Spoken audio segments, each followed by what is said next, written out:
810 at 8 Trimedia Broadcasting Networks. Pinagsanib na puwersa para sa sambayanang Pilipino. Matatapang na pamamahayag ng katotohanan kasama sina Joey Falcon, Jerry Yap at Percy Lapid. Dito lamang sa Ocho Diretso. Ocho Diretso, programang maghahatid sa inyo ng mga balita at impormasyon, pagsubaybay sa mga pangyayaring nagaganap sa paligid, paghimay sa mga isyung nais malinawan ng lipunan at pagdinig sa tinig ng bayan na nais alamin ang katotohanan sa likod ng mga katanungan. Samahan ng tambalang Joey Falcon, Jerry Yap at Percy Lapid. Ocho Diretso, Lunes hanggang Biyernes, alas 4:30 ng hapon hanggang alas 6 ng gabi. Ocho Diretso, dito sa DZRJ 810, hatid sa inyo ng 8 Trimedia Broadcasting Network.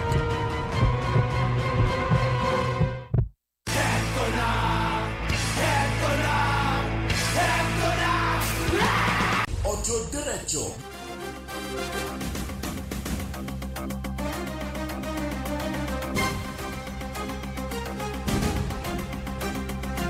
Heto na.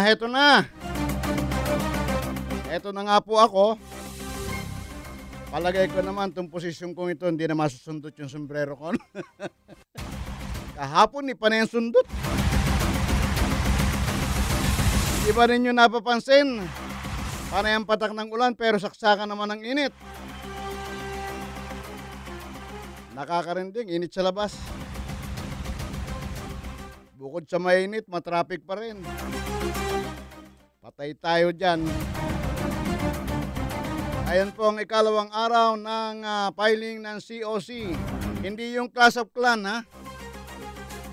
Etong COC na ito ay Certificate of Candidacy ng mga nag-aambisyong maging presidente, maging vice-presidente, maging senador, maging representante, maging gobernador, mayor, vice mayor, konsihal, barangay captain. Ang daming ambisyon. Katunayan po, ang dami nang nagpapail ng COC sa pagka-presidente. Kahit yata yung isang security guard ay nagpail para sa pagka-vice-presidente. Sabi nga po ni Chairman Andres Bautista ng COMELEC, yan po ay bahagi ng ating demokrasya.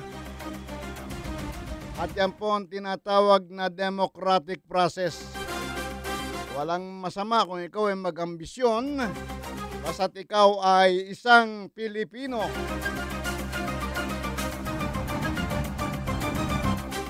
Isip ko lang, ba't marami nag-aambisyon sa pagka-presidente? Dahil ba malaki ang sweldo? Di ba masyado? O dahil sa discretionary fund? At saka dikit ka sa DBM? Makakagawa kayo ng mga programa tulad ng DAP. Disbursement Acceleration Program. Siguro nga, no? Sa hirap ng buhay ngayon. Kaysa mag-apply ka kung saan-saan na marami ka pang gagastusin, apply ka, hanapan ka pa ng NBI clearance, police clearance, medical certificate, SSID at TIN number, taxpayers identification number, hanapan ka na pa ng kung ano-ano. Mas mabuti pa mag-file ka na lang ng COC sa pagka-presidente. So, sigurado ang kita. Hindi libo, milyon, bilyon.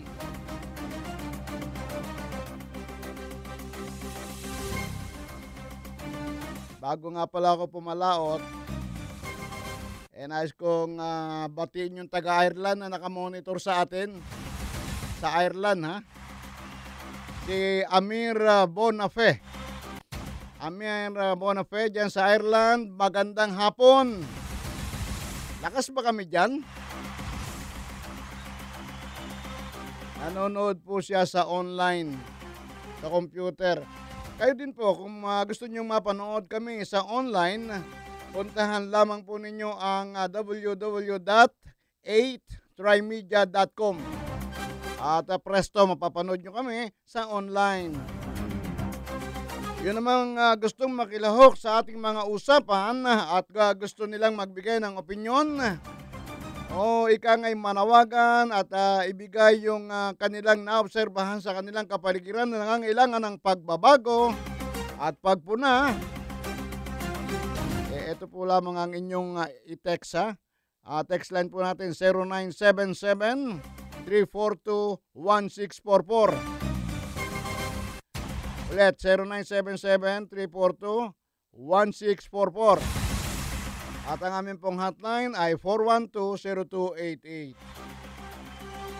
412-0288. So, nakakalahok na po kayo sa ating programa sa pamamagitan ng pagbibigay ng inyong mga opinyon, mga suwestyon, mga katanungan, at mga gustong linawin.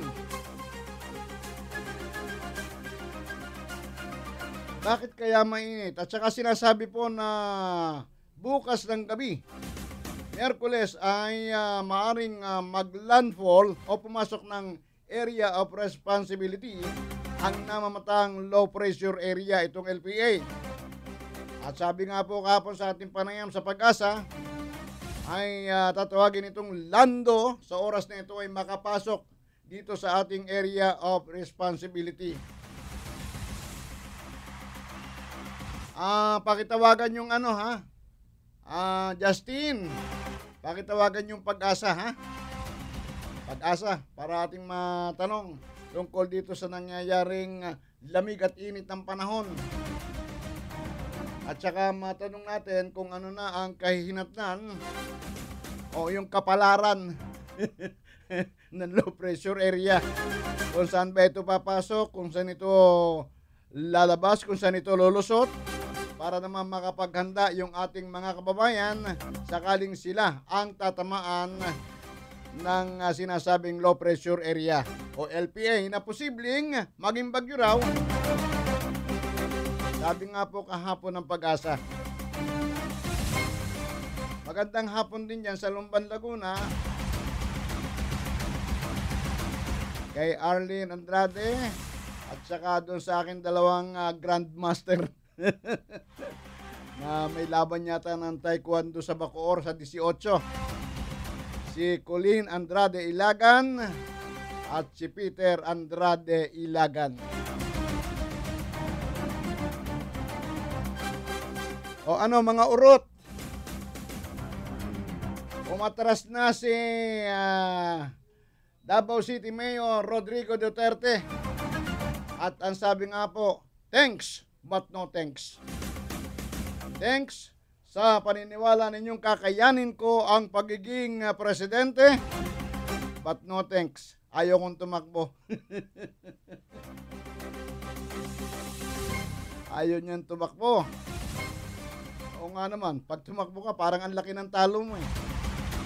Pag ikaw ay nanalo, 6 na taon kang magpapakahirap.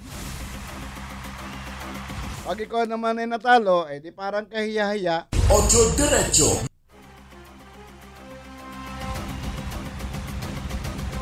So ayon nga po kay Mayor o Davao City Mayor Rodrigo Duterte,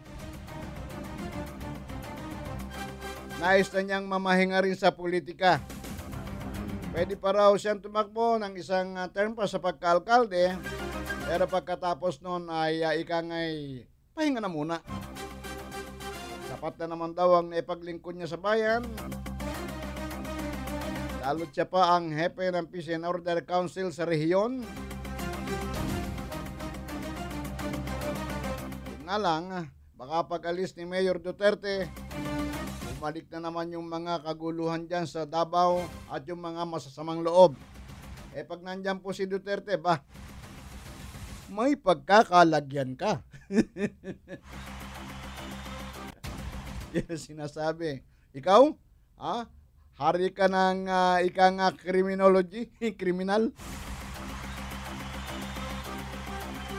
Tapos gumagamit ka pa ng ipinagbabawal na gamot. Tapos kung ano-anong krimen ang nais mong ihasik sa Davao City. Aba iha, may pagkakalagyan ka. Gusto mong pumasyal sa helicopter sa Himpapawid. Kaya nangawala ron yung mga salot eh. At yan ang pinangangambahan natin kung sakali at si Mayor Duterte ay wala na sa katungkulan, baka naman maging magulo na naman po ang Davao City. Ay kaganda ron ha? Kahit kayo mamasyal sa madaling araw, parang tiwalang-tiwala ka ha? Na walang mangyayari sa'yo. At sana ay ganyan po ang mangyari sa ibang lugar natin na hindi makapaghari yung mga kriminal, hindi makapaglipana yung mga salarin at yung mga may masasamang balak sa ating kapaligiran. At sana po ay sumama na kayo lahat sa inyong amo.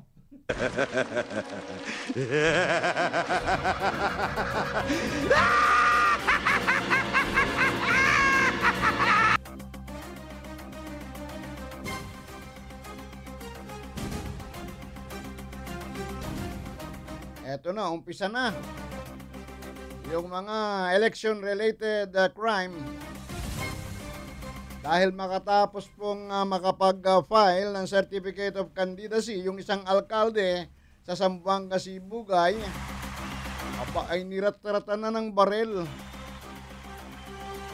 Ayun, patay si Mayor Randy Climaco.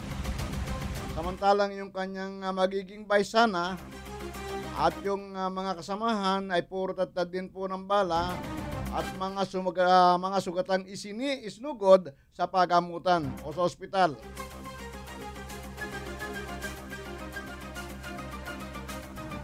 Nangyari daw po yung krimen pagkatapos na mag-file siya ng Certificate of Candidacy alas 4 po ng hapon sa Barangay Batungan ng Tungawan, Zamboanga, Sibugay. Antabayanan ninyo at baka hindi lang yan ang maging krimeng may kaugnayan sa eleksyon. Kung bakit naman ang daming nakakabili ng armas sa ating mga politiko, kaya ayon, mabubuhay na naman ang tinaguriang gun, guns, and gold. Pag maraming barel, maraming guns. At para ka makabili ng maraming baril, kailangan marami kang gold. Kaya gold, guns, and guns.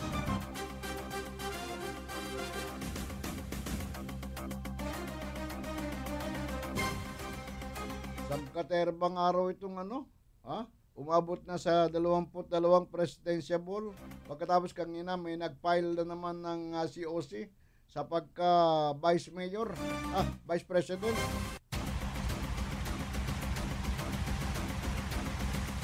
Sabi nga po ng COMELEC ito'y ating lilinisin. Pagkatapos, hindi po lahat daw ng COC na isinampa o pinail, yan po ay magiging official na. At lahat po ng nag-file ay hindi siguradong makakasama sa lilimbagin o imprentang balota.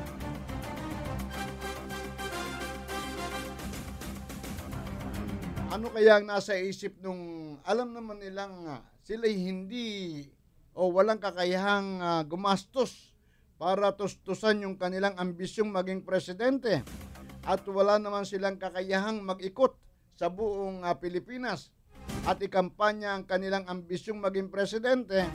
Ano kaya ang nasa ulo nila? Bakit nagpapile pa rin sila ng COC?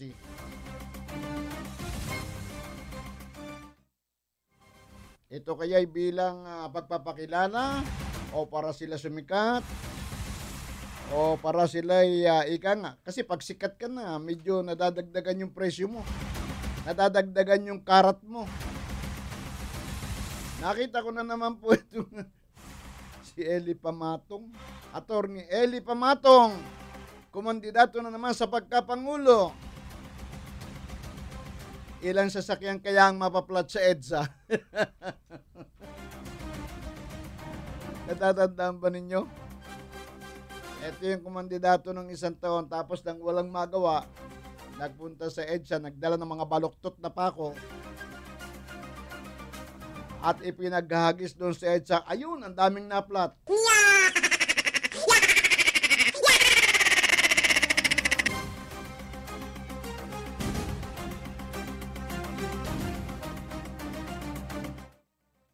Pati po si Bandolf, yung anak ni Dolphy, ng namayapang Dolphy, ang Comedy King, nag-file na rin po ng Certificate of Candidacy bilang konsihal ng Parañaque. Kung ito si Bandolf, kamakailan lang, batang-bata nito. Ngayon, magiging konsihal na kung sakali at siya ay manalo. Hindi siya mamas boy, ha? Pero sinamahan po siya ni Alma Moreno nung kanyang ina nang mag-file ng Certificate of Candidacy bilang konsihal ng Parañaque. Samantalang si Vice Mayor Francis Zamora ng San Juan ay nag-file na rin po ng kanyang COC para naman sa pagka-mayor ng San Juan. Ang kanyang magiging kalaban ay si Gia Gomez. Ang magiging vice po ni Francis Zamora ay si Totoy Bernardo. Samantalang si Gia Gomez po, ang magiging vice ay ang pamangkin ni dating ni Manila Mayor Joseph Estrada. Ito po si Hana Estrada. Si Hana Estrada sa pagka-representative pala ng San Juan. Si Janela Estrada po ang magiging vice o tandem ni Gia Gomez. Ito po naman si Hanela Estrada. Ito po ay apo naman ni Erap. Si Hana Estrada, pamangkin po ni Erap para sa pagka-representative ng San Juan, na mababangga yata nito si Congressman Zamora, yung tatay ni Francis Zamora. Dati pong magkakaibigan ang pamilya ng Zamora at ang pamilya ng Estrada.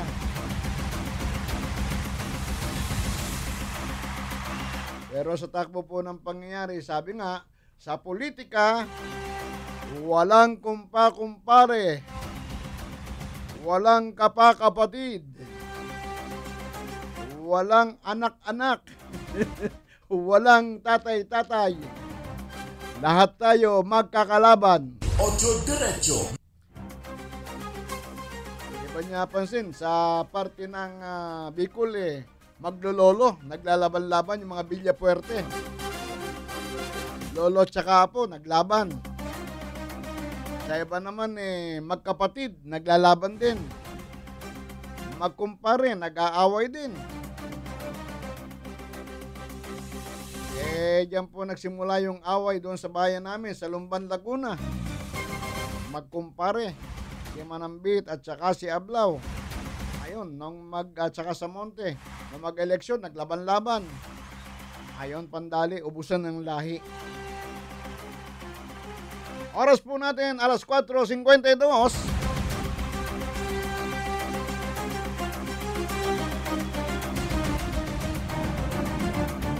Sabi po ni Senador Trillanes na ngayon ay tumatakbo sa pagka-vice presidente. Ito po si Senador Antonio Trillanes IV. Ang suswerte nga pala nitong mga senador, ito yung pag tumakbong vice presidente o kahit presidente, kapag ka ito yung mga natalo, may mga posisyon pa rin sa Senado. Kaya baliw walang talo to Pagka hindi nanalo, balik Senado, balik senador. Pero pagka nanalo, saka lang sila magbibitiw sa pagkasenador. Sabi nga po nitong si Senador Trillanes, parang may parang may nakikitang hindi maganda. Hindi maganda para kay Vice President Binay.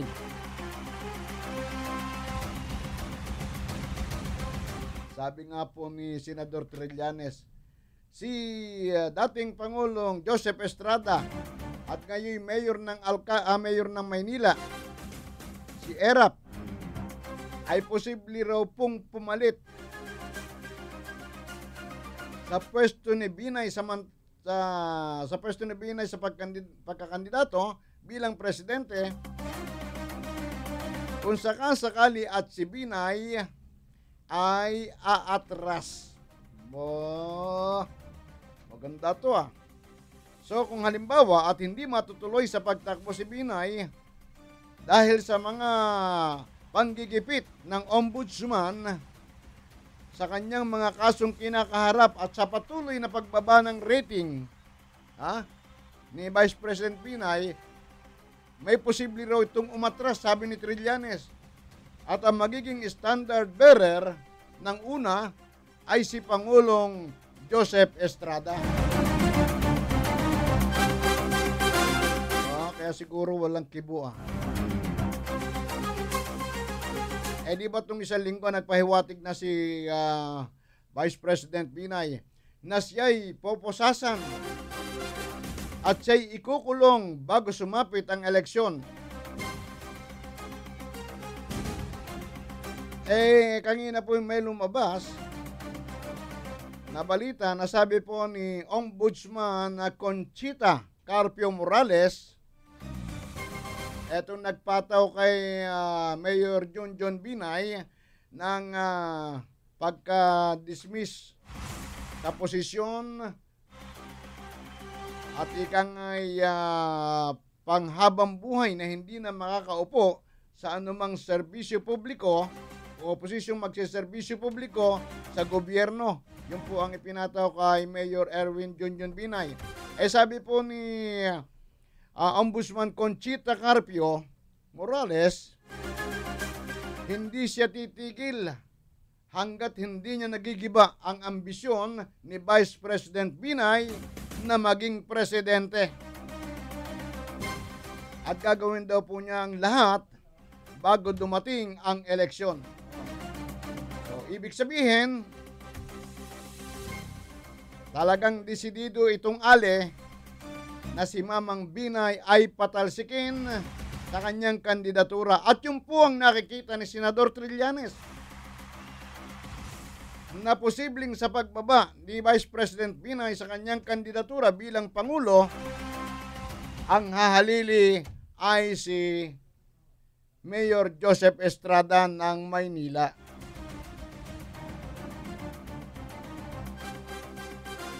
Ganyan po ang politika. Ocho Diretso.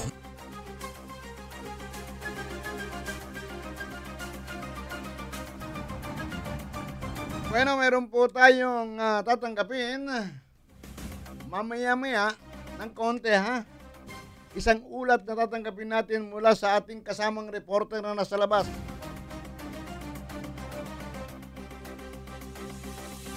Ito po kasi nakatutok sa mga nangyayari sa kapaligiran. Kaya ng ikalawang araw po ng pagsasampa o paghahain ng mga Certificate of Candidacy. Ito po ay ating tinututukan. Kapagkat dito malalaman natin ang sitwasyon doon sa mga tatlong kinabibilangan nating naglalaban-laban. At talagang magpapaliksahan sa larangan ng politika para makuha ang pinakamataas na pwesto sa gobyerno. Siyempre po, ang alam na natin ay si Senator Grace po na pagka-presidente, dating DILG Secretary Mar Rojas, at si Vice President Jejo Marbinay. Tatlo po silang frontrunner, pero sa likod, ang dami ng sumusunod. Bakit mo megit 20? Kakandidato sa pagka-presidente. Akahilo Ang haba sa listahan yan. Pero hindi. Sabi po naman ni Chairman Andres Bautista, hindi lahat ng nagsampa ng COC ay makakasama sa listahan ng balota. Wala bunutan yan. Pag nabunot mo, nakalagay, ano ka sinuswerte?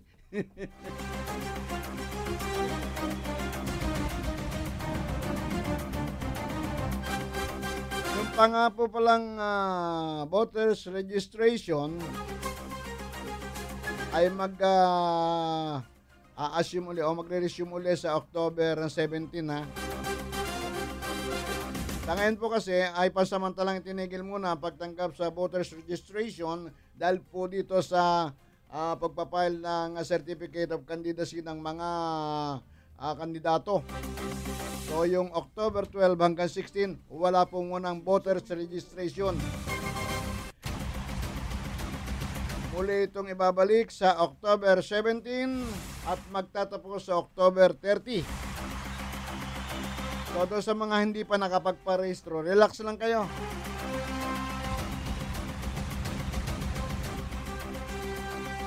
Pwede pa yan sa October 17 hanggang 30.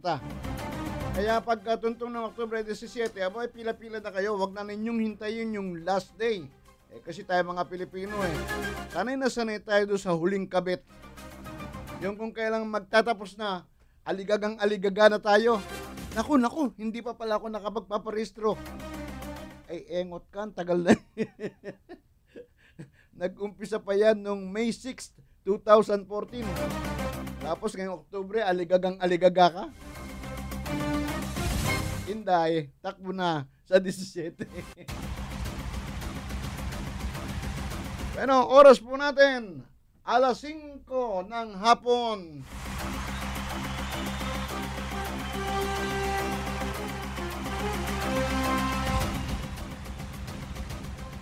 Nariyan na ba? Ha? Bueno, tatanggapin po natin ngayon ang ulat ng ating kasamang si Nestor Kagutla. Nanggaling po ito sa Maynila ba? Sa Maynila siya. Sa Maynila po manggagaling ang ating ulat. Ocho Diretso. Okay, Nestor. Please come in. Joey, tayo ay nandito pa rin sa tanggapan ng COMELEC na kung saan ay naalaman natin ang mga nagfile na ng Certificate of Candidacy. Mm-hmm. So ngayon, sa kabuuan ng kahapon, umabot ng 22. 22 na. Isa pagka-presidente pa lang yan. Ngayon naman ay 15. 15. Ang nag-file ngayon ng COC sa pagka-presidente. Sa pagka-presidente, 15. Di lalabas na 37 na. 37 na ang ay ngayon yung Martes pa lang, bukas si Miyerkules, Huwebes at Biyernes ang huling filing ng pagpapile ng COC dito sa tanggapan ng COMELEC. Ang hirap mamili niyan. Kung sino magiging presidente, biro mo 30. 37. Baka yung Joey Falcon hindi kaya mag-file ng COC. Nagpaplano nga ako Di ang ibig sabihin niyan, talagang mahati yung mga boto dahil yung mga kamag-anak niyan, diyan boboto sa kanyang kamag-anak. Bawat kamag-anak ng isang kandidato sa kanya boboto. So yun ay mawawala sa boto ng 3 frontrunners natin. So, ito naman, pag-usapan naman natin yung Vice President. Kahapon 3, ngayon 4. So, lumalabas na 7 na. 7 na. Sino-sino nadagdag sa pagka-vice presidente? Huwag na lang muna natin siguro bangitin. Baka iba nito baka umatras. Yung 4? Kahapon kasi, si Senador Gringo Honasan at saka isang hindi ko kilalang Mamay yata, Momay. Hindi ko nga kilala yung Oo. Ayun. Pero sabi nga ni Chairman Andres Bautista, yan demokrasya. Pagpapakita na tayo may demokrasya at saka may demokratikong proseso, kaya kahit sino, basta kay Pilipino, sige, takbo. Yan. Kaya nga siguro, baka may technician tayo dyan na gusto rin tumakbo kasi nasa democratic country naman tayo. Ngayon kung mabot na yan ng mahigit 100, yung tatakbo sa pagka-presidente, imbitahan na lang natin sila sa fun run. Takbuhan na lang tayo sa Rose Boulevard. Yan na nga. So pag-usapan naman natin sa senador kung ilan ang tumakbo. Ilan na sa Senado? COC. Lumalabas na sa kabuuan lahat 27 na. 27 pa lang? Oo. Kukunti pa yan. So matindi ang nangyari dito kanina nang dumating itong nag-file ng COC sa pagkapalawang Pangulo na sa katauhan ni Bongbong Marcos. Aha. Grabe rito ang nangyaring tulakan. Mas matindi pa yung nangyari kahapon noong mag-file ng COC si Vice President Jojo Marbihay. So nagkaroon din ng matinding tulakan at hanggang sa nagalit nga si Chairman Bautista sa isang cameraman ng ABC5 na kung sa simigaw at ang sabi nga ni Chairman, sino bang pinagagalitan mo? So, ginawa. Yes, Joey. Yung kanina na pagpapile ni Senador Bongbong Marcos sa pagka-vice presidente, bakit nagkatula? Marami bang fans? Kamagay. Marami bang taga-sunod yan si Senador Bongbong Marcos? Oo, marami. Pati yung naging supporters ni Martin Romualdez, isa na rin yun sa naging supporters nitong si Bongbong Marcos. O dahil si Martin Romualdez ay tatakbo naman sa pagkasenador.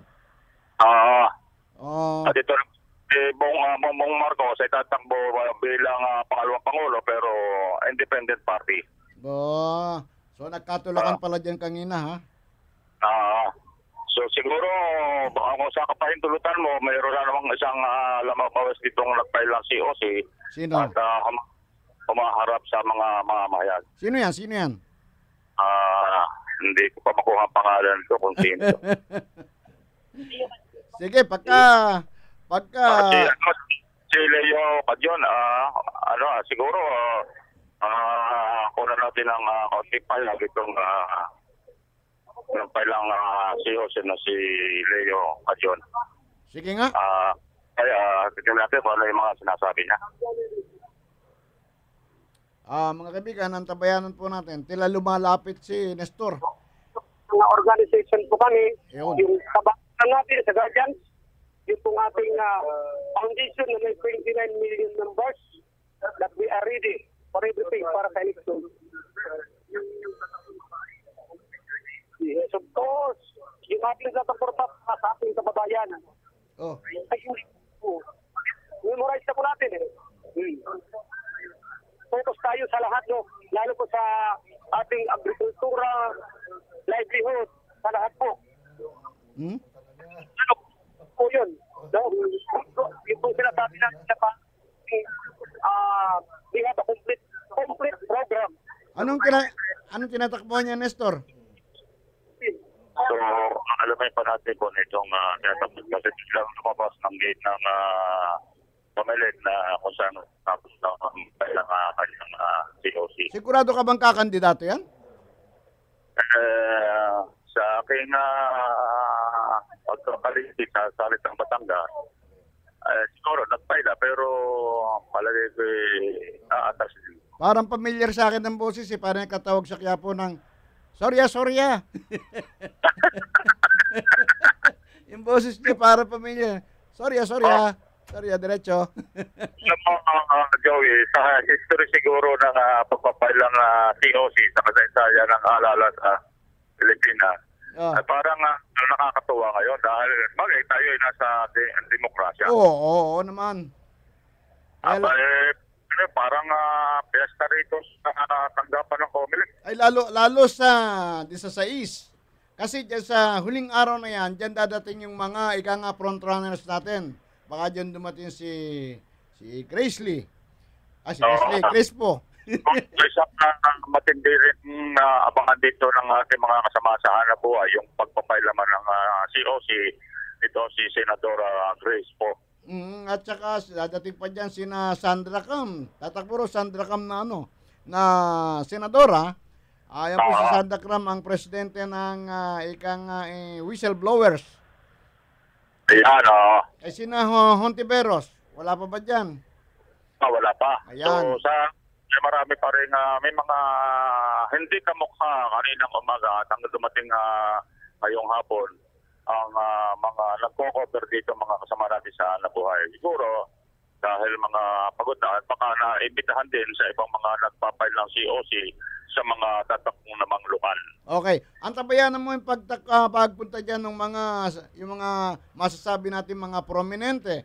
Kasi yung line-up ng LP, sigurado, pupunta rin dyan. Pero hindi ko alam kung ngayon. So yun ang pakiantabayanan mo yung senatorial lineup ng Liberal Party.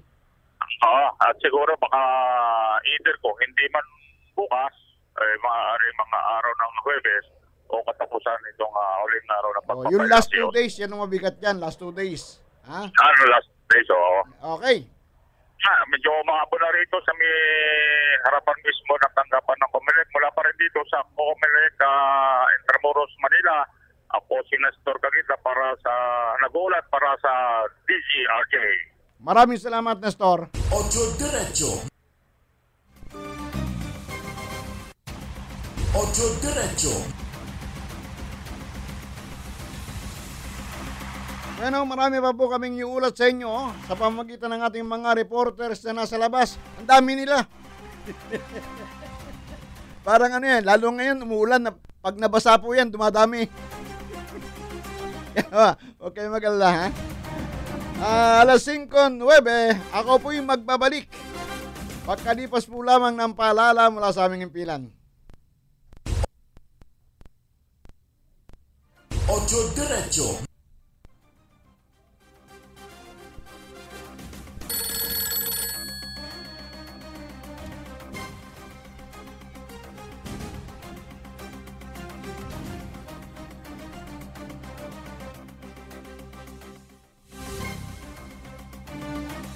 Ocho Diretso.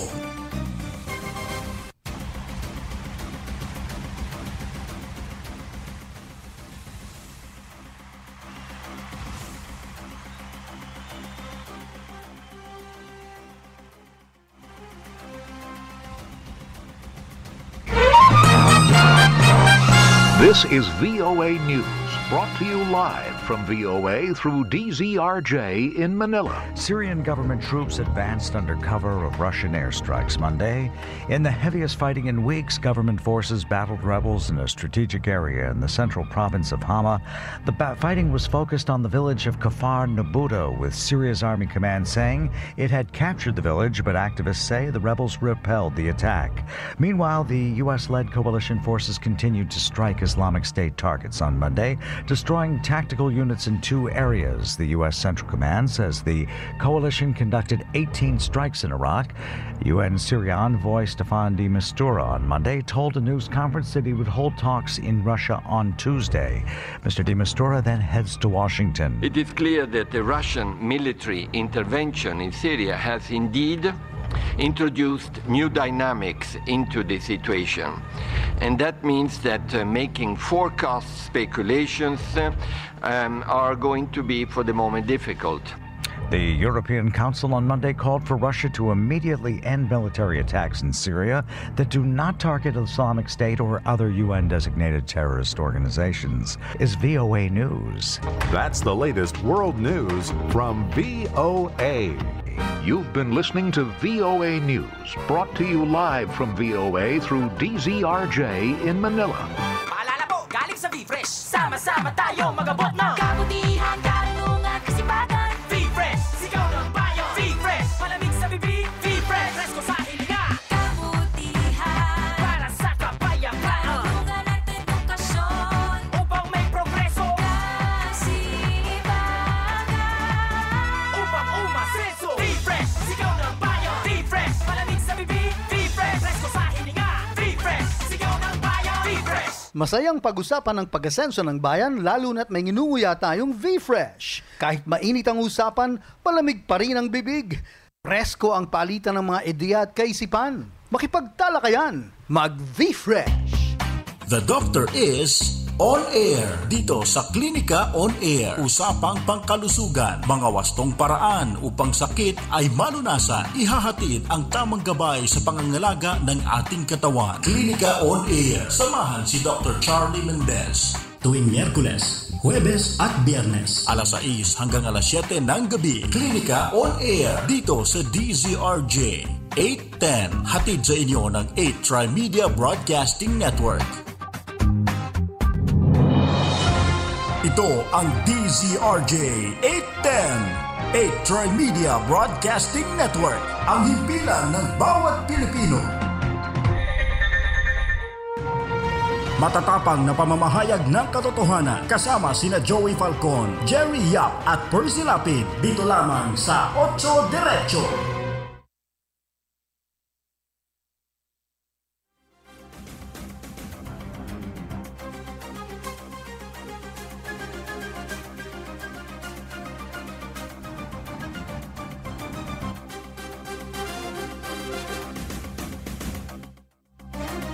Balik tayo. Ako pa rin po si Joey Falcon. Kasama ninyo dito sa 8 Diretso. Hanggang alas 6 ng gabi. Sa pangalan po ng aking mga kasama, si Jerry Yap at si Percy Lapid. Kala ko Presley Elvis. Percy, nasan ka na?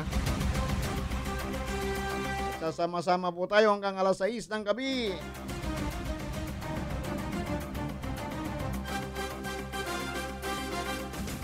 Alam ninyo itong tungkol kay Mayor Erwin Junjun Binay, yung pagpato sa kanya ng hatol ng ombudsman na tanggalin siya sa kanyang katungkulan bilang alkalde ng Makati at habang buhay na hindi na makakahawak ng anumang posisyon sa gobyerno,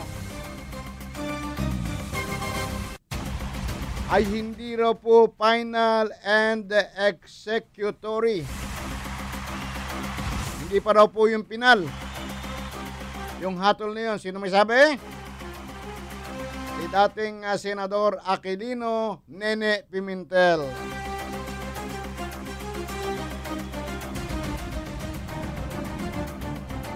Dahil sabi nga po, bagamat ang ombudsman ay may karapatang magpa-suspindi sa posisyon ng isang mayroong kaso kapag ito ay napatunayan na, napatunayan. Parang wala pa po namang ebidensya na nagpapatunay dahil hindi po halos natapos yung investigasyon ng Blue Ribbon Subcommittee na pinamumunuan naman ni Senador Coco Pimentel. Anak po yan ni dating Senador Aquilino Pimentel. So hindi pa naman nagkakaroon ng pinaka-judgment doon. Kaagad binira nga po nitong si Ombudsman na sabi sa batas ay may karapatan. Pero ang dapat daw pong maghatol ng parusa kagaya ng ouster mula sa kanyang panunungkulan at perpetual disbarment o disqualification sa mga posisyon ay ang korte.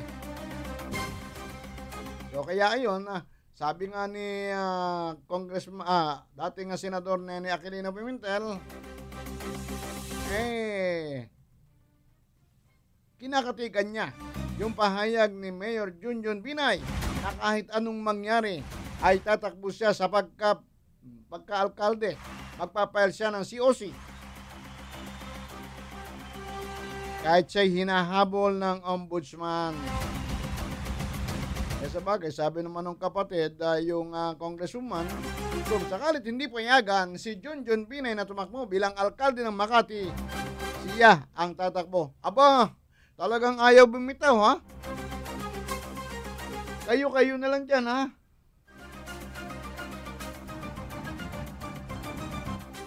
Ayaw niyong bumitaw. Bato sa langit ang tamaan, huwag magaling.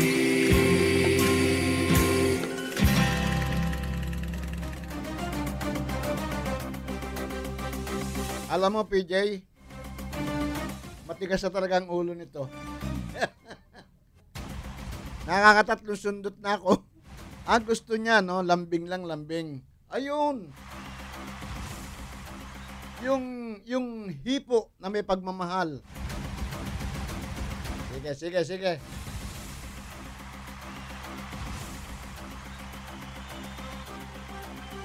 Nangangamba po naman ang ilan nating mga mambabatas tulad ni Congressman Nery Colmenares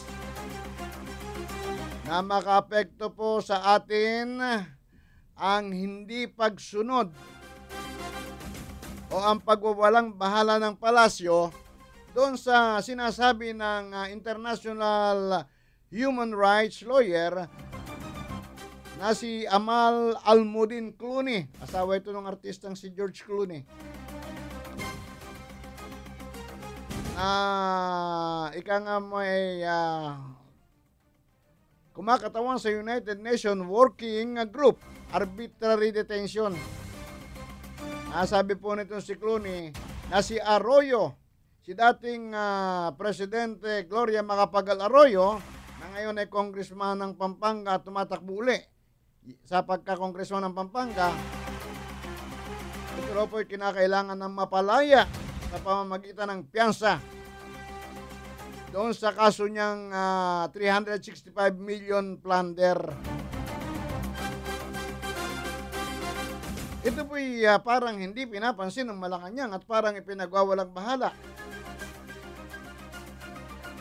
Sabi nga po ni Congressman Nery Colmenares, kung ang Malacanang ay ipagwawalang bahala itong suwestyon na ito nanggaling sa United Nations, baka po ito'y makaapekto doon sa kasong isinasampa naman natin laban sa China sa pag-aangkin nila ng isa sa mga lupain sa West Philippine Sea. Kung bakit hindi mo pinapansin ng United Nations yung kanilang suwestyon na palayain itong si dating Pangulong Arroyo sa pamamagitan ng piyansa, bakit ka pa hihingi sa kanila ng ayuda tungkol dito sa nagaganap sa West Philippine Sea? Pag para sa iyo, naniniwala ka. Pero pag sa iba, hindi ka naniniwala, parang tagilid naman yon. Kung hindi natin pinapaniwalaan ang suggestion ng ito tinatawag nating United Nations Working Group, Arbitrary Detention, bakit tayo paniniwalaan kapag nagsampa tayo ng kaso laban doon sa China?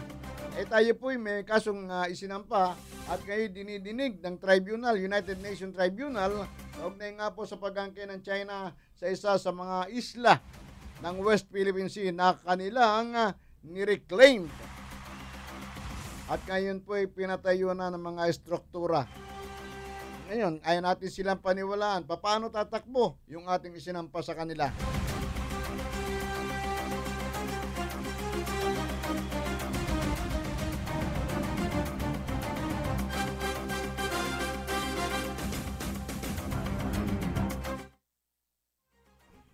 Ito pong kaso ng dengue sa Ilocos. Kung isang araw binalita ko yung tungkol sa Bulacan, lumalaki na rin ang kaso ng dengue sa Bulacan, lumalawak at dumarami na ang mga biktima. Tulad po ng nangyari sa Cavite, ay dito raw po sa Ilocos, ayon sa statistiko na ipinalabas ng Department of Health, triple na raw po ang dami ng mga tinatamaan ng dengue.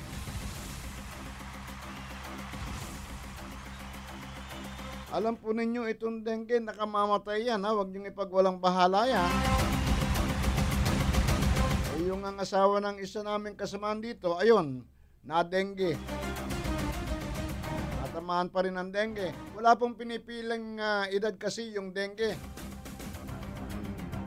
Magandang gabi kay Dr. Ray Salinel. Sila po ang susunod na programa sa atin.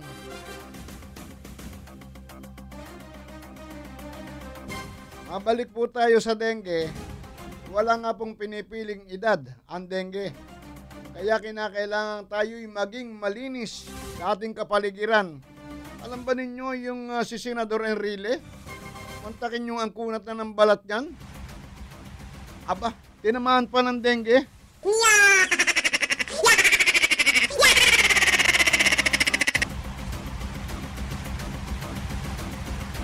Mali naman yata yung pagkakasabi kong kunat ng balat. Yung pagiging Paano ko ba sasabihin yun? Parang sa alak aged na, no? Di ba sa baboy, pagka matanda na maganit na ang balat? O, yan pong edad ni Senador Enrile. Puntakin nyo, tinamaan pa yan ng dengue. Dinablan pa nung pantusok ng lamok. Lalo yung mga kabataan, ang lambot ng balat niyan, ang lambot ng laman niyan. Kaya ingat-ingat po tayo.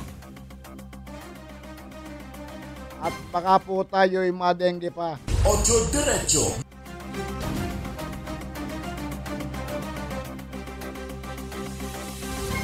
Dili lang naman yan alisin nyo yung mga bagay na nakakaroon ng tubig sa inyong kapaligiran, yung mga boting nakakalat dyan, yung mga lata na may laman tubig, yung mga gulong na may laman tubig, yung mga paso na wala ng tanim pero may tubig, yung inyong alulod may tubig.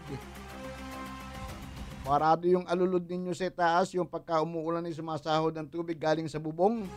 Tingnan ninyo, baka akala ninyo tuyo na yan, yung pala na merong mga istak na tubig. Yan po ang gustong bahay ng mga lamok na nagdadala ng dengue.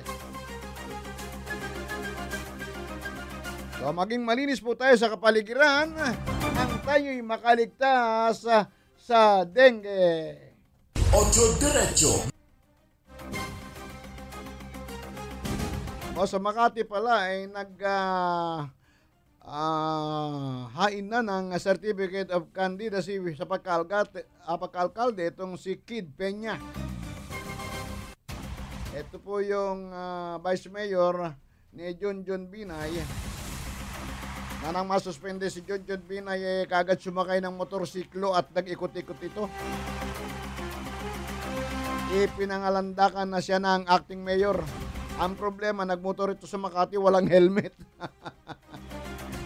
Doon po hinuhuli ang walang helmet Ito po yung umikot ng walang helmet, walang humuli. Ngayon, siya ang kandidato sa alkalde ng Makati. Naghain na. Alam ba ninyo kung sino ang kanyang bise? Si Carla Mercado. Familiar ba yung apelyido? Si Carla Mercado po ay anak ni dating Vice Mayor Ernest Mercado. Yung pong dating Vice Mayor ni Vice President Jeju Marbinay nang siya ay alkalde pa ng Makati. Yung si Ernest Mercado, siya ang akusa ng akusa kay Vice President Jeju Marbinay. Siyang nag-akusa ng parking area anomaly. Siyang nag-akusa ng anomalya sa land deal ng Boy Scout of the Philippines at Alphaland.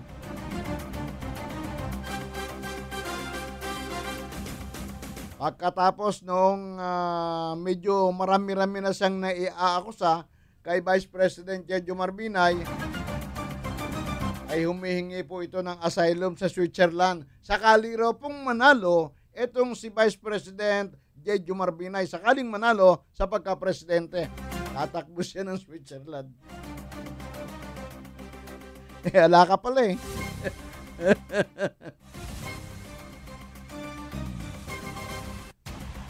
Ako sa tapos nagsusut ka na ng running shoes.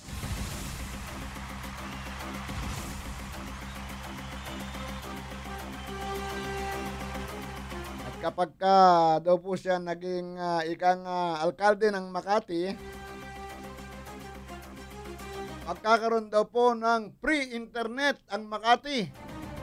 Papasyal na ako sa Makati. Doon na yata ako titira. Free internet. Yan po ang pangako ni Kid Peña.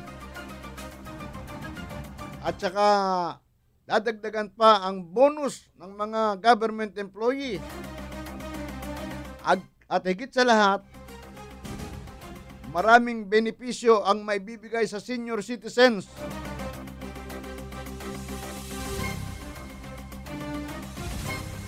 Yung cake yata ay baka gawing cupcake. O baka lalakihan yung cake na ibinibigay sa mga senior citizen kapag ka nagbe-birthday ang mga ito.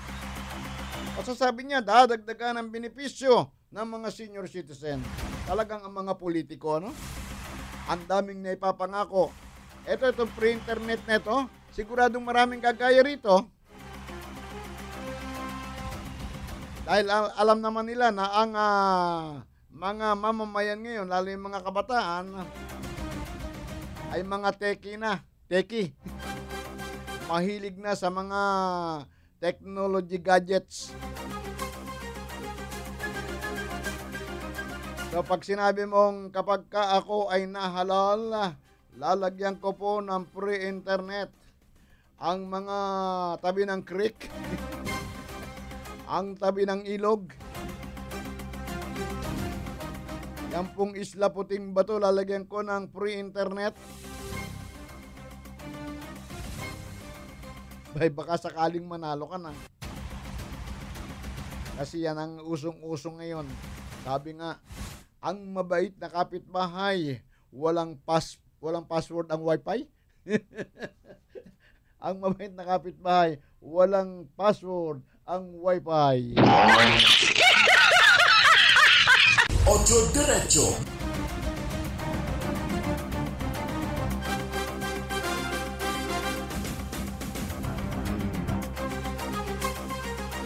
Ito po ha. Doon sa mga kandidatong tatanggap ng mga kontribusyon. Kasi po sinasabi ng ilan pagkain ako sa, uy, malaki na gastos mo nung nakarang eleksyon na, di ba? May limitasyon, ha? May limitasyon ang paggastos para sa kandidatura. Kung ikaw ay kandidatong gumastos ng sobra, mati-technical ka, di kayo matatanggal sa pwesto. Tulad po ng nangyari kay Governor E.R. Ejercito ng Laguna. Sumobra daw po yung kanyang gastos, kaya ayun, nasibak sa pagka-gobernador ng Laguna. So, ang political contribution daw po ay kinakailangang deklarado. Bawal po ang kontribusyon, sabing bawal pala dito, na manggagaling sa mga Diyos. Bawal ang kontribusyon ng galing sa Diyos. Alam ba ninyo kung ano yun? Yung galing sa gambling lord. Bawal po. Mga contribution ng galing sa drug lord. Bawal po. At yung mga kontribusyon na nanggaling sa mga negosyante. Mga negosyanteng ika nga ay naghihintay na balikan sila ng pabor ng kandidato, sakasakaling ito ay manalo, bawal din po.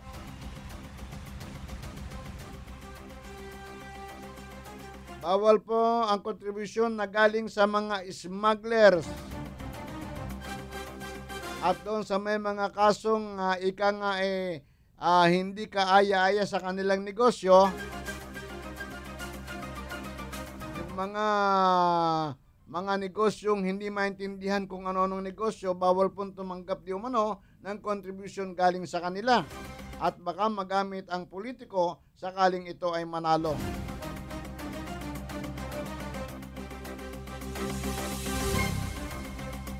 Bawal din po ang contribution ng galing sa ahensya ng pamahalaan. Contribution ng galing sa mga sundalo, ng galing sa mga pulis, ng galing sa mga bumbero. Bawa Fireman's Association nagbigay ng contribution sa isang kandidato. Bawal po 'yon.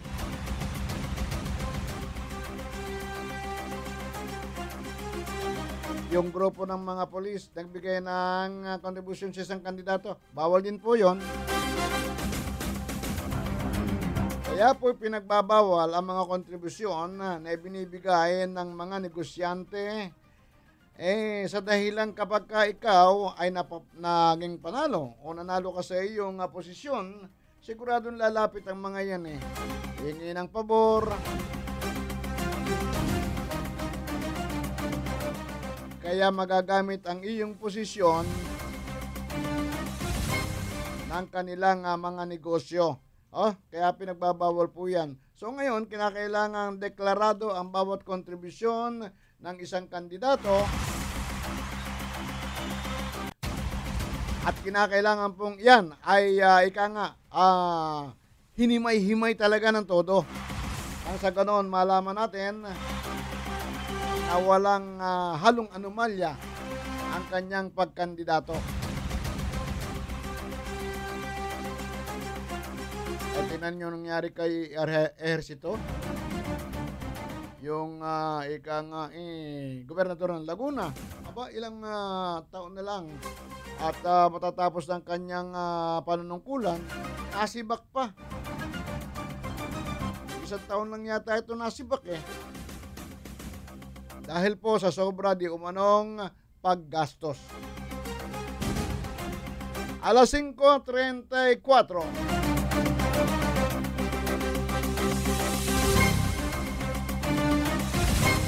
Ocho Derecho. Ocho Derecho. Isa pong guro ang inaresto sa Compostela Valley. Bakit po? Ito pong gurong ito, ang trabaho ay isama yung kanyang mga estudyante sa iba't ibang lugar. Mga estudyanteng babae Ang edad po ay 14 hanggang 16. Alam ba ninyo kung saan dinadala ng guro ito? Babae itong gurong ito. Ang ginagawa po ng teacher na babae ay ipinapasok sa hotel yung kanyang mga estudyanteng babae. Iniaarkila ng kwarto at pagkatapos ay ibinebenta sa mga dayuhan. Yung bang one night stand.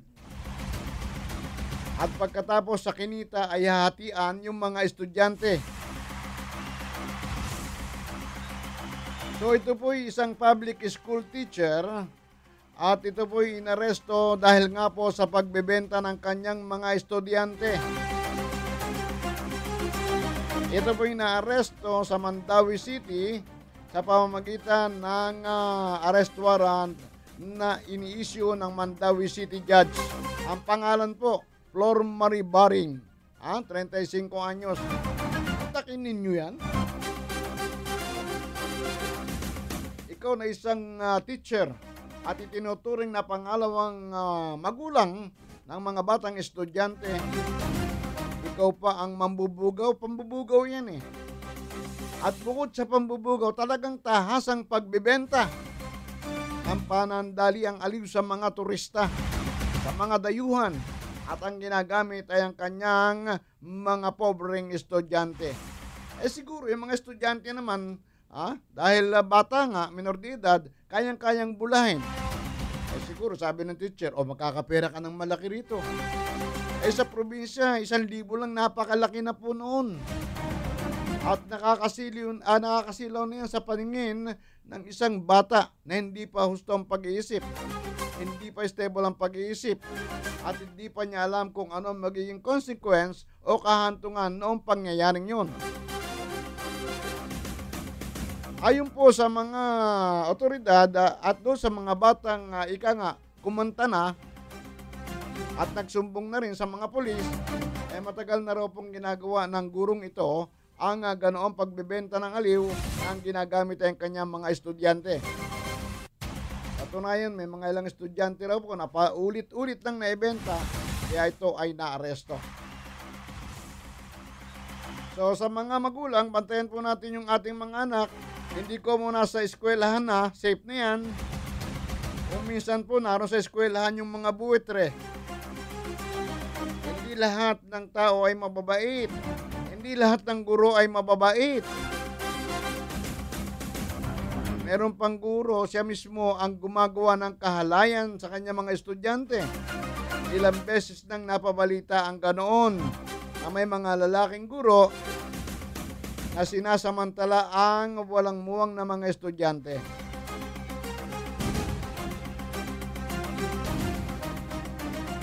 Pero oras po natin, alas 5:38.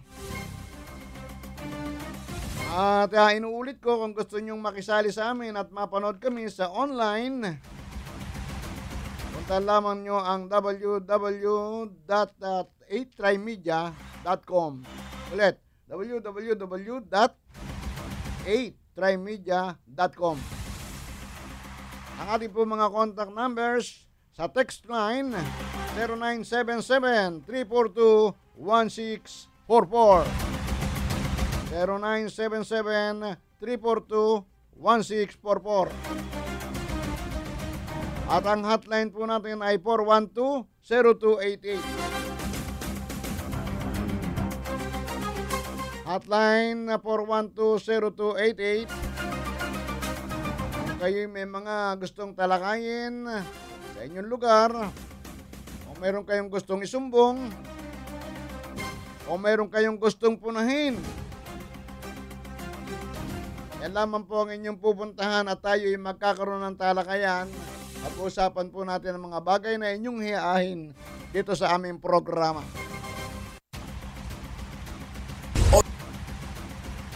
Ocho Diretso. Ocho Diretso.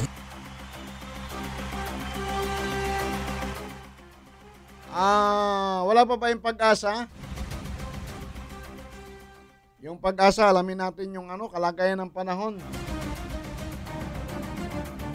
Parang gumaganda-ganda na, para wala na yung kulimlim kanina. Kanina kinabahan ako nung ako'y papasok dito. Sabi ko, nako, kumukulimlim na naman ang langit. Baka mamaya ulanin na naman ako. Kahapon ako'y pumasok na basa ang likod. Baka ngayon basa naman yung harap. At tabayanan po natin ang ika nga ay lagay ng panahon na magmumula sa pag-asa, sapagkat sila higit kumulang ang opisyal na nakakaalam ng kalagayan ng ating panahon o panahong umiiral dito sa ating bansa.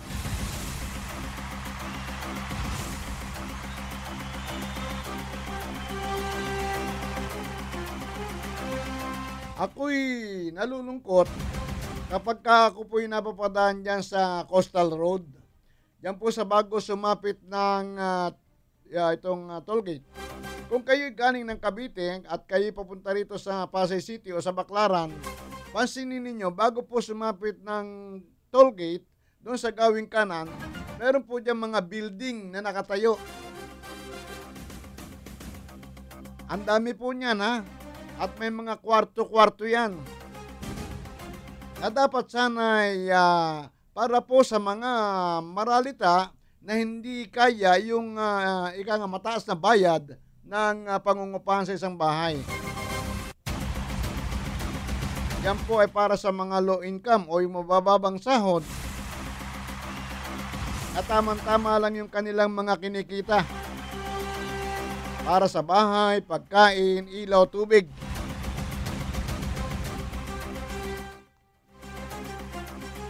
At yan pong building na yan ay tinawag po yung bahay pangarap. Alam ba ninyo kung sino o saang administrasyon na itayo yan? Panahon pa po ni dating Pangulong Cory Aquino. Itinayo po ang bahay pangarap na yan bilang lilipatan daw noong mga iaalis sa kung saan at yan ipatitirahan. Pero hanggang ngayon po, nakatiwang-wang yan. Napakarami ng mga ganyang sitwasyon dito sa atin, mga ganyang building, mga ganyang proyekto, mga ganyang istruktura. Napakarami po na hindi napapakinabangan pero hindi inaasikaso ng pamahalaan para ito'y pakinabangan ng nakararami. Ang bahay pangarap po yan, mahigit 1,000 kwarto yata yan.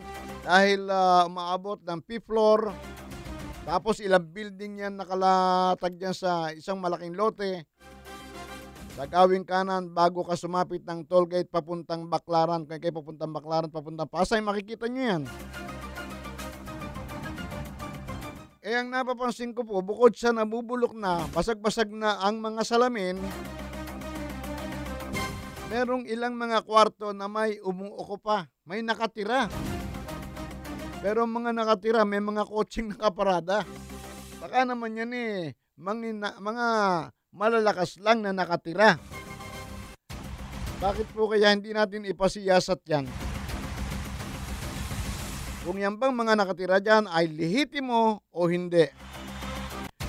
Kung lehitimo, bakit ilan lang sila?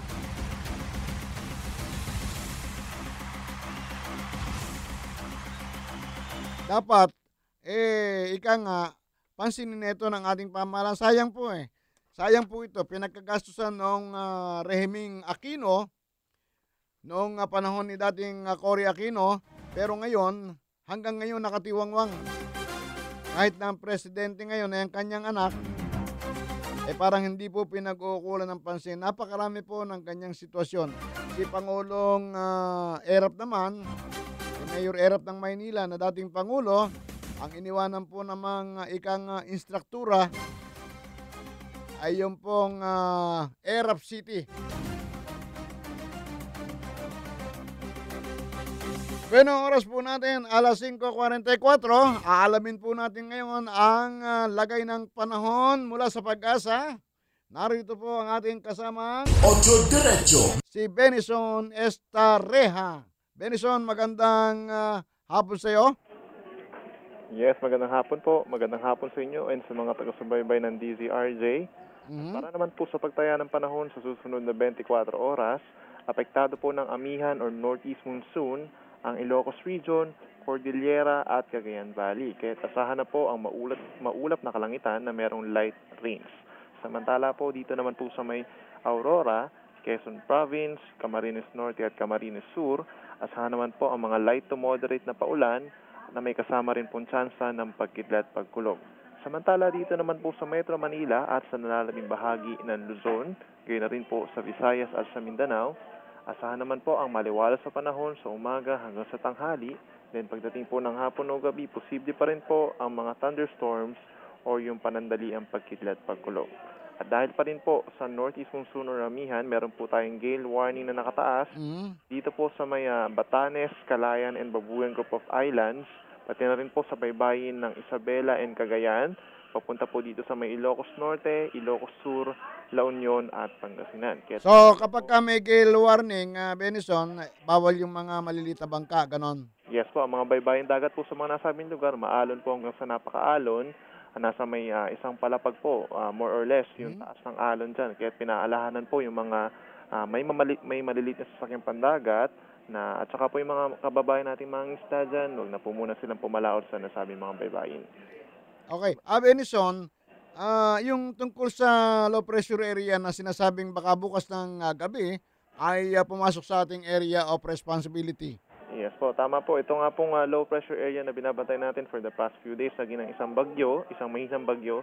Tropical depression po ito at nasa layo itong 1,870 kilometers silangan ng Luzon. Ito po ay nasa labas pa rin ng PAR. Subalit bukas po inaasahan papasok na ito ng PAR, pero wala pa rin po masyado itong epekto sa ating bansa. Ang effect po nito is maaaring bagtadin po ng weekend. Tungkol naman dito sa ating nararamdaman ngayon, panay ang patak ng ulan, pero ang pakiramdam ko lalong umiinit. Kung dito po sa may Metro Manila at Central and Southern Luzon, sa kasalukuyan po wala naman tayong nakataas sa thunderstorm advisory. So wala naman po tayong inaasahang paulan sa susunod na mga oras. Pero yung mga paulan man po na naranasan natin for the past few days, mga thunderstorm lamang po yun, isolated thunderstorm. Pero ito bang init na naramdaman natin, halos parang padobli ng padobli yung init niya? Ito ba talaga epekto na ng global warming? Yes po, may kinalaman po yan sa El Nino at meron po tayong nilabas na El Nino advisory naman na nagsasabi na strong El Nino pa rin ang mararanasan natin hanggang sa matapos ng taon na ito at maaari pa magtagal yung El Nino pagdating po ng second quarter next year.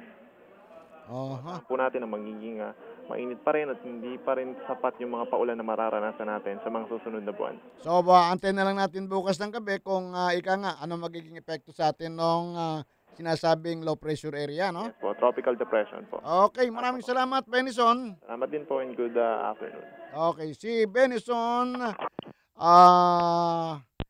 Benison Estareha ng Pag-asa. Ocho Diretso. Okay, tuloy-tuloy po tayo sa ating palatuntunan.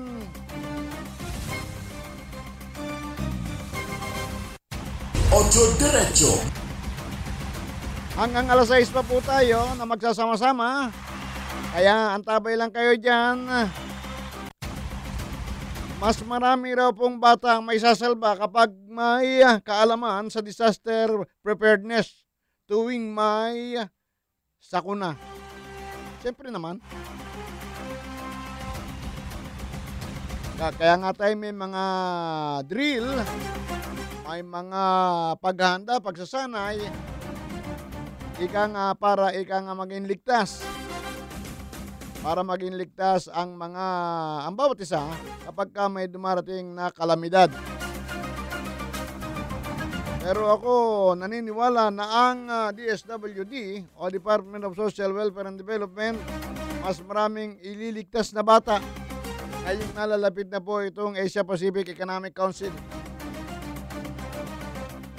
Yung mga batang lansangan dyan sa Rojas Boulevard, siguradong ililigtas yan. Ililigpit ng DSWD at dadalhin sa Tagaytay para raw sa kanilang programang pangkaunlaran. Ay, nako, tumigil nga kayo.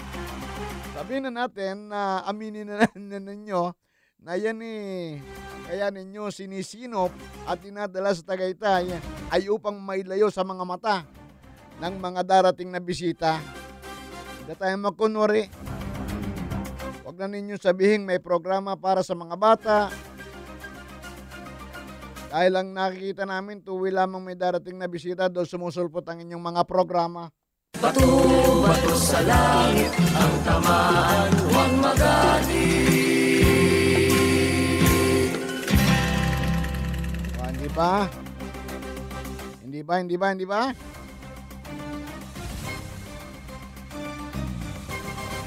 Ngayon ko lang nalaman na may programa para sa mga batang lansangan na idadalhin sa isang lugar, makakainin ng gusto, matutulugin sa isang magandang tulugan, pagkatapos bibihisan, at 5 araw doon ay good time. Parang nag-excursion, parang nag-picnic, parang nag-outing, parang nag-acquaintance party. Pero pagkatapos, pag-alis ng bisita, ibabalik na naman. At hindi natutulungan, ibabalik sila sa dating mga kinalalagyan nila. Kung ikay taga-bangketas, diyan sa bangketa ka. Kung ikay sulok-sulok diyan sa mga imburnal, diyan ka. Hindi dinadala mismo doon sa DSW, ha? Dahil kung dinadala yan, di wala na sana yan dito sa Rojas Boulevard. Yan po ang hindi pa natin nakakaya hanggang ngayon. Yung masinop, mailigpit, yung mga batang lansangan. Pero sa bagay, sa ibang bansa, ganun na rin, ha? Wala nga lang bata. Ang nakikita ko kapag ako'y nanonood ng pelikula, ay mga matatanda yung nakakalat sa lansangan. Yung nanghihingi ng pambili ng alak, may alak lang sila, okay na eh. Bagamat meron silang mga home for the aged doon sa ibang bansa, marami pa rin tayong nakikita na mga katandaang nakakalat sa lansangan. Katunayan, may na-picture pa at napanood ko sa isang palabas ng telebisyon na may isang Pilipinong nakita na kahalubilo ng mga matatandang nasa lansangan. Mga parang palaboy. Pero alam nyo na makapanayam yung Pilipinong yun. Mas malaki pa raw ang kinikita nyo doon sa pamamalaboy na yun, ha? Sa palaboy na yun. Marami pa raw ang kanyang kinikita kisa dito sa magtrabaho sa Pilipinas. Doon daw, pag ganun lang, pakalat-kalat lang. Pero ang binibigay naman sa kanya, $1. Pagkatapos, nabibigyan pa siya ng alak kung ano-ano. May mga regalo pa. Mababait kasi yung mga tao sa ibang bansa. Dito sa atin, iilan lang. Pag kami na malimos ka, ngungusuan pa eh.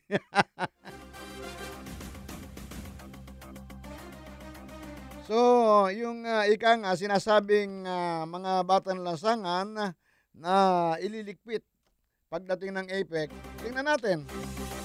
Dahil sabi ng etong DSWD, hindi raw nila itatago ang mga batang lansangan pagdating ng APEC. So susubukan po natin kung yan ay talagang hindi itatago. Ayun nga, yung Malacanang nanghihikayat na sa mga tao na magpasyal-pasyal muna kayo pagdating ng November 17. Magpasyal muna kayo dahil may mga bisita tayo. Para ba sa isang bahay? Oy, doon ka muna sa kusina. O, lumabas muna kayo, labas. Dahil may bisitang darating. Bakit kaya, Bakit ayaw ipakita yung ating mukha sa mga bisita? Pero tuloy-tuloy pa rin tayo. Oras po natin ay alas 5:54. Dito pa rin sa Ocho Diretso.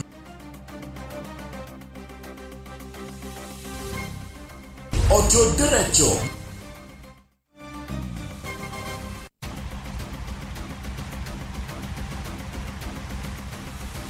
Malapit na naman ang Kapaskuhan. At ika nga namimili na ang ilan nating mga kababayan. Nagpupuntahan na sa mga pamilihan ng mga Christmas decor at kung saan-saan pa. Marami na rin po ang nagsya-shopping sa mga malls dahil pagka ganitong panahon daw, kapag ikaw ay bumili ngayong Oktubre, Nobyembre, mas mura-mura pa yan kaysa ikaw ay mamimili mismo sa Disyembre. Dahil tataasan na po ang presyo doon.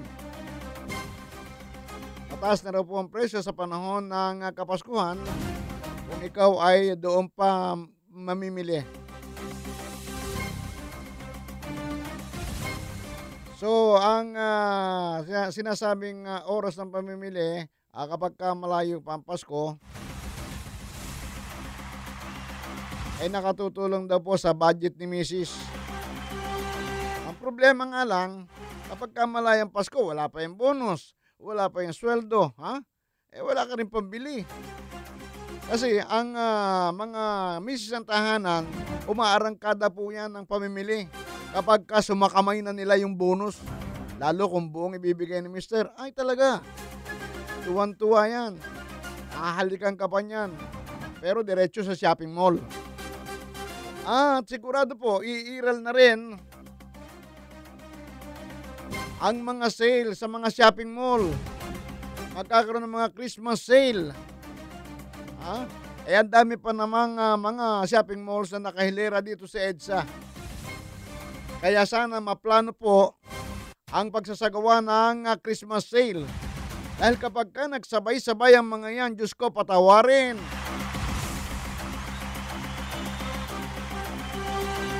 Parang magiging impyerno na naman ang daloy ng trapiko.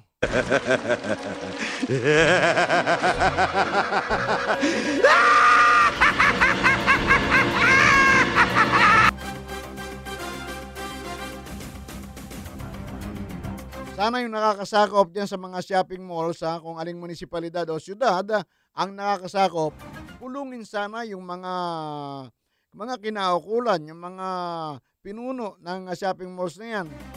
At magkaroon ng kanya-kanyang schedule. Halimbawa, yung isang malaking shopping mall dyan sa North, magsisale.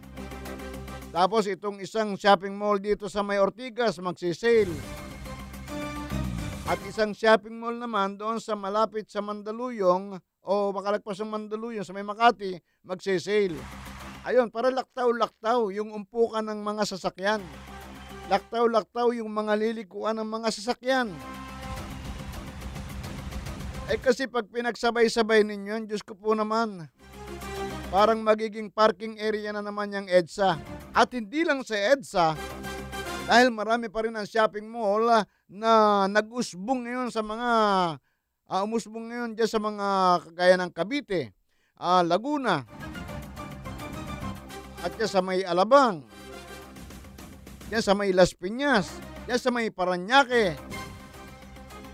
Kapag ka po nagsabay-sabay ng Christmas sale ang mga yan, baka wala na po tayong pag-urungan. Sabagay, Oktubre pa lang ngayon, pero mas maganda pong nagpaplano na ngayon. Ang problema nga itong filing ng COC. Kasi pag filing ng COC, hindi napapasok sa isip ng mga politiko, ng mga nanunungkulan, yung mga pagpaplano kaugnay sa darating na Pasko. Dahil ang plano po ng mga yan ay yung pagkandidato. Ang na mabubuhay lang dito sa panahon ng eleksyon na ito ay yung ating mga kababayan. Dahil maraming pera magliliparan dyan, marami ang mamumudmod. Pero yun po sa panahon ng kampanya na siguro, dahil baka sa Pasko mawala muna itong mga kandidato, magsipagtakbuhan kung saan-saan, dahil alam nila magastos pagka Pasko. Kaya sa isip-isip nila, tago muna ako. Tatago muna ako ngayong Pasko. Dahil maraming mamasko. Kasi kapag tumigil ka ng bahay, lalo alam na kandidato ka, pipilahan ka ng mga constituents mo at sasabihin, magbibigay yan dahil kandidato yan. Kaya gagawin, mag-out of town. Pupunta doon sa ibang bansa. Ay nako, so sana planuhin na po. Nang sa ganoon ay hindi tayo maging masikip pagdating po ng Kapaskuhan. Huwag magsabay-sabay yung mga Christmas sale, ha? Isa-isa lang, dala-dalawa lang. Nang sa ganoon, mabigyan ng daloy ng mga sasakyan.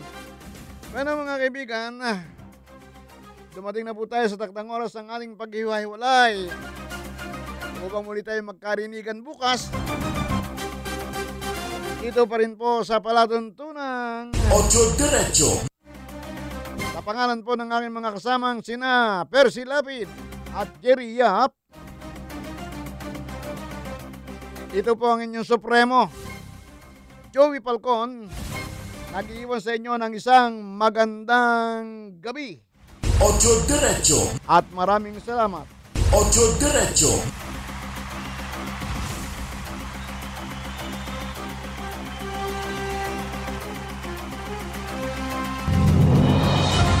Ito ang DZRJ 810, 8 Media Broadcasting Network, ang himpilan ng bawat Pilipino. The BBC in London goes direct to the Raja Broadcasting Network, DZRJ 8:10 AM, with a live news update.